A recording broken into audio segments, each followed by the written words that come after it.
This is the Nightwolf howling at you, and today we're going to take a look at the Mattel Creations exclusive Masters of the Universe Origins Demoman, the Evil Spirit of Despondos. This is a figure that was based on the Classics figure, but also that figure was based on some early concept arts for Skeletor. To be perfectly fair, he's not my favorite design, and I generally find the green that they use to be a bit off-putting. But let's take a quick look at the back of the box here, shall we? And it is just artwork. We have no story to go with it. It shows Demoman, though, attack. Actually, it kind of looks like skeletons are attacking Demoman. But I would have thought that these would have been his servants. But who knows what's going on? It would be great if they told us the story in the comic. The nice thing is, though, he does come with the collector-friendly packaging, so we can take it apart easily enough. Here we have his mini comic called Soul Keeper.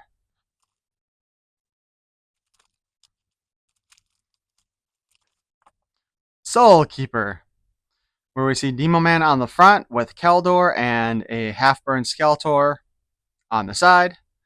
I'm just going to throw this one out right now. This head they should have given us instead of the Alucard Skeletor head. Alucard, no. I don't know how to pronounce the name of the original artist. I'm sorry. Snake Mountain Citadel of the Dark Lord Skeletor. For 7 days and 7 nights he's been haunted by visions of horror. His sins.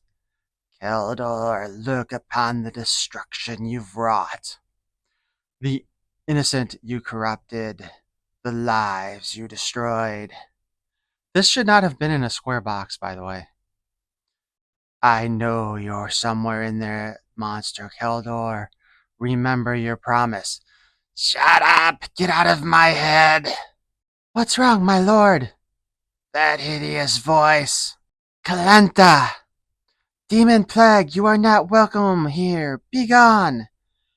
Casting a spell of exorcism, Evil Lyn exerts her dark magic against a sinister presence. Emerging from the ether like an evil genie unleashed, Demoman. After enduring the patience of a lifetime, the demon from the dark dimension Despondos arises. A lifetime ago, an era that Skeletor had all but forgotten, he went by another name, Keldor.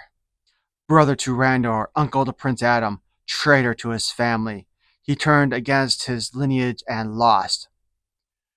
Save you I shall, Keldor, but there will be times where I will call upon you to return this favor. Never forget. On the principle of death, he begged his mentor Hordak to save him. A new power was born, Skeletor. They really screwed up the way that they are putting these text bubbles in here. Hordak fulfilled his pupil's wish, but for a sinister price. His soul. Using corrupt sorcery, Keldor was merged with the evil entity from the bowels of Despondos.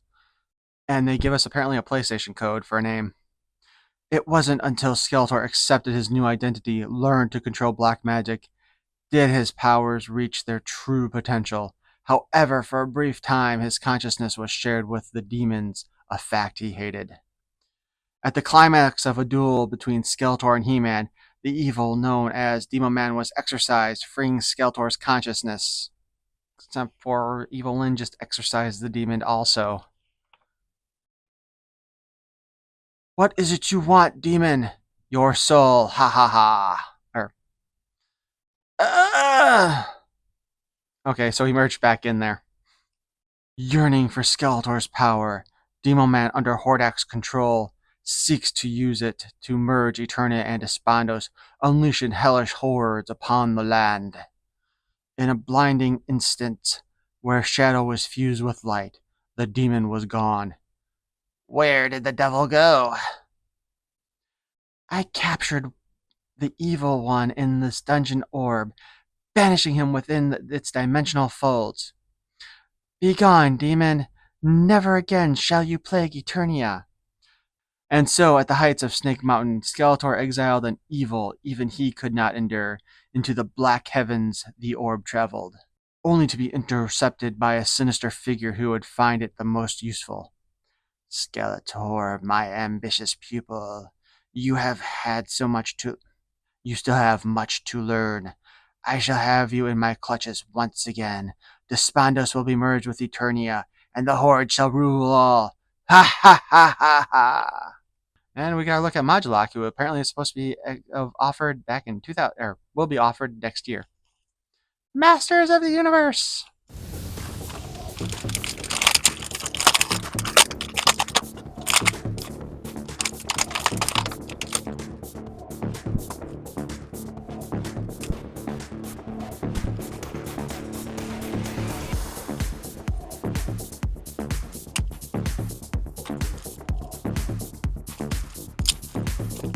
I feel like it's been a while since they gave us weapons in a bag. As far as that story went, I honestly would rather have seen more of a history of Demoman than the combination with Skeletor that they did, but that's just my opinion. Let me know what you think of that. Are you happy with that story, or would you have liked, like myself, seeing something that gave us more of Demoman's actual history rather than his connection to Skeletor? Although I guess for newer fans, they might not even know about that connection that was kind of created back in the Classics era. Because if you watched the 2000 cartoon, you saw Hordak merge something with Keldor in order to keep Keldor alive, and that's how he got turned into Skeletor. However, in the Classics era, they decided that what was merged with him was the one of the concept art pieces for Masters of the Universe, and so they created the Demoman figure from that, and that is what Hordak merged Skeletor with. So now that's kind of more of that story there, but again, I would like to have seen more of, you know, Demoman's actual story rather than that, because we don't know anything about him other than he was merged with Skeletor. His accessories included are a separate Skeletor head. I am fairly certain that this is the same one that was given to us with the Keldor 2-pack that was a Target exclusive. I'll have to do a more direct comparison. Sadly, his dark purple. Sadly, his dark purple is kind of too dark for everything else, but it does merge okay with the battle armor. The issue that I've had with a lot of these special figures or these extra heads, where they're probably meant more for other figures, is that the colors have always been way off on all of them, you know?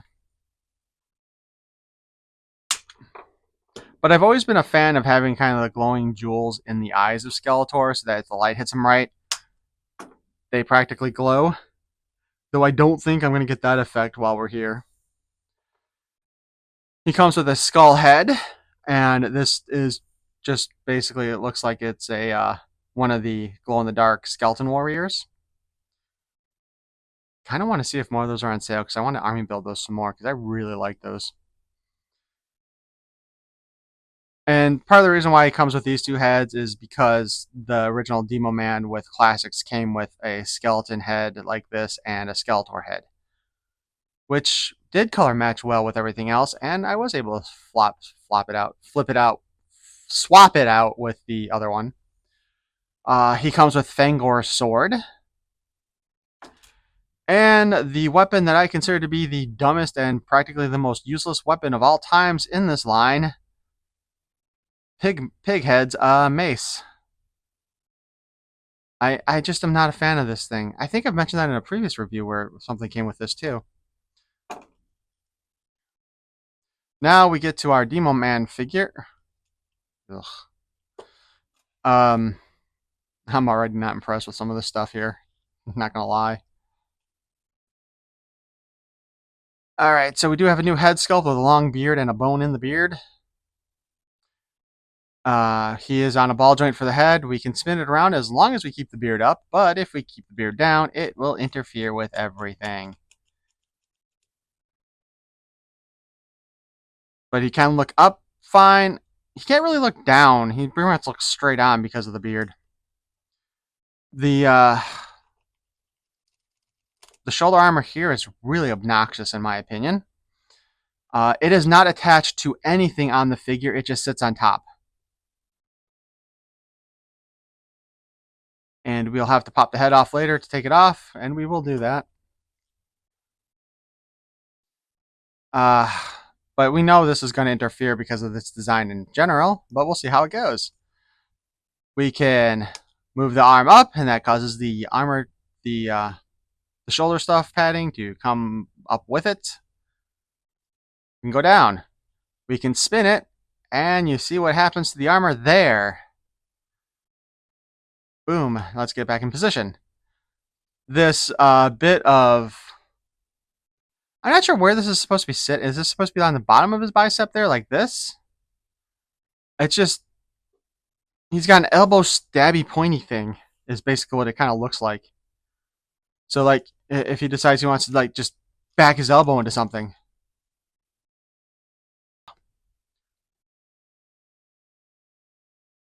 I think these are new bracers on him.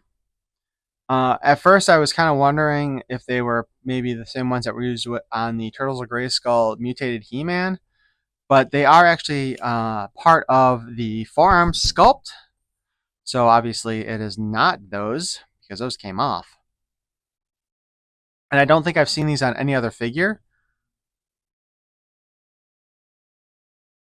We have a spin at the wrist and the in and out hinge on the hand. And of course, that elbow pointy thing keeps on coming loose.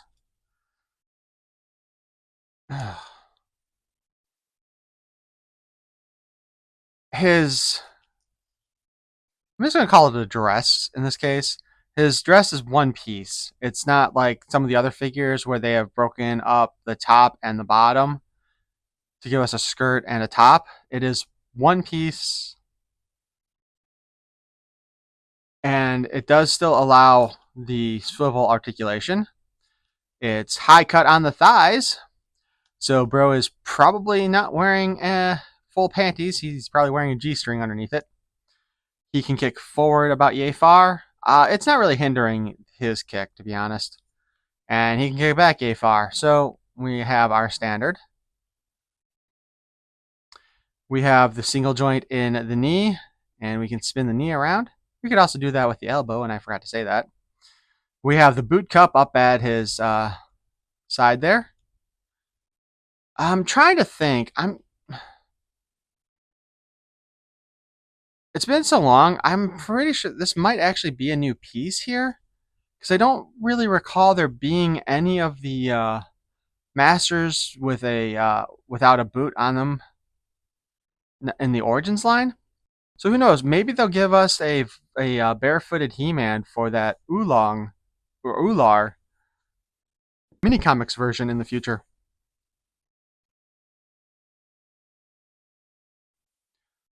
It does look like though they are using Cartoon Collection feet with him, because I think these are the ones that came with Merman.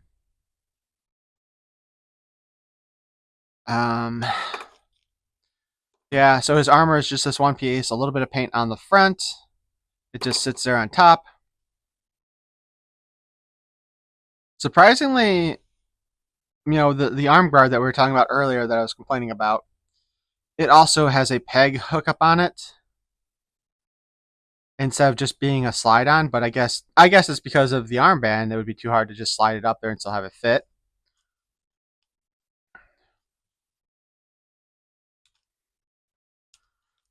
And we can take his dress off and make him a naked Viking.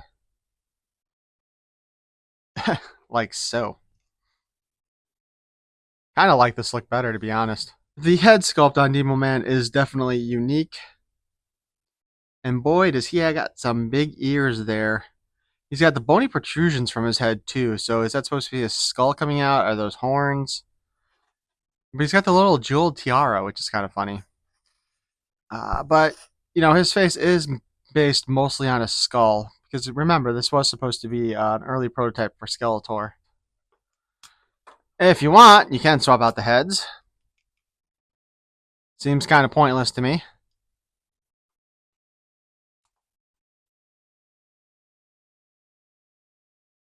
Yeah, I'm not a big fan. What I want to say is if they were going to give us a Skeletor head, I actually would rather have seen the, instead of purple, I think it would have been more interesting to have had it be in the same color as this guy's dress. Tunic, technically, but I'm still going to call it a dress because I feel like it. The other thing to notice is that the dress is sculpted in a manner that. Well, let's take it off there again.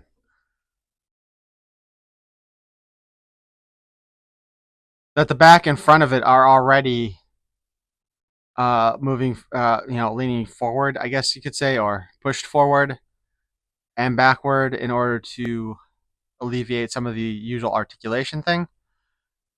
Although it is possible too that it wasn't really molded that way so much as that's how it ended up being when it was packaged, Because I'm sure we've all had it where we've had a figure like leaning against something or in a package where like some of the soft plastic ended up getting bent in some way and then it stays in that shape afterwards. But overall, it's not a bad figure. If I wasn't kind of a completist, not fully completist, because I'm not going to spend ridiculous amounts of money for other figures that I missed, probably, I might not have bought this one. I didn't really care that much for the classics version back when it came out either. Although I did like the Skeletor head that came with that one. So I don't know if this guy will actually make it into my display as a figure or if he'll be one of those ones that because of the collector friendly packaging, I will just put it back in there and just have it displayed that way. But I kind of want to know what you think of this figure. I